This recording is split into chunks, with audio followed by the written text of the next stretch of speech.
good day to all our YouTube viewers and subscribers. If you saw our video from last week, and we hope you did, where we featured a beautiful 1970 Mercury Marauder from last summer's International Mercury Owners Association annual show, you'll remember I said we did several features of cars while we were there. Again, as in last week's feature, because of time constraints and bad weather, we were unable to do these features as we normally do. So we had owner Tom McDowell send us additional photos, and If This Car Could Talk's Tom will read the story on his behalf. A rather unorthodox way to bring you our regular feature, but this car really is a sweetheart. It has a great story, and the popularity of these Panther cars from Ford is stronger than ever. So we did what we had to do. You'll love this one. Please be sure to like the video and leave a comment. Now, let's go for a ride. My name is Tom McDowell, and I'm from Arvada, Colorado.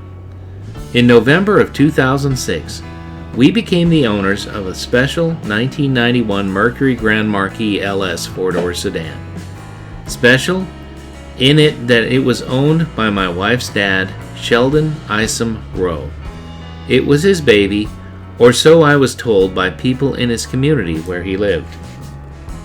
Built in St. Thomas, Canada, and shipped to Oakland, California.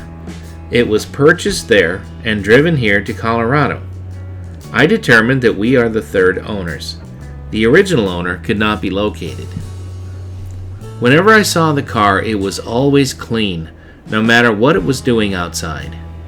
Before we had the car repainted, the clear coat and base color had been worn off clear down to the primer, or loved off as I say.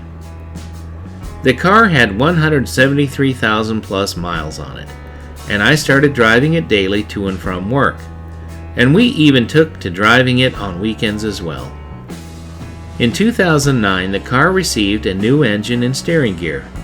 The rest of the car is original mechanically, and it now has 206,000 plus miles on it. We named the car, or rather I did, Sir Merc, as noted by the license plates. The story behind these plates is, when we were filling out the form for the vanity plates, my wife Nara said, "You know, you can also use Sir, S-E-R, or Sir, S-U-R, and it'll say the same thing."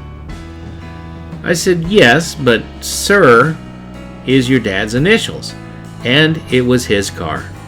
It was either that or nothing," she said, and as you can see, the rest is history. 16 above or below zero, Sir Merc starts right up, as if he had been running all night long.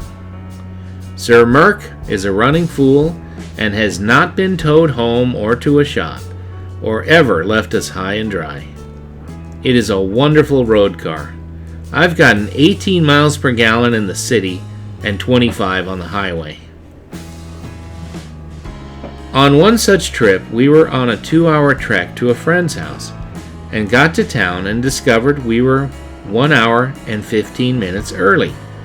I figured we had been going somewhere around 90 to 95 miles per hour. The speedometer is off a bit.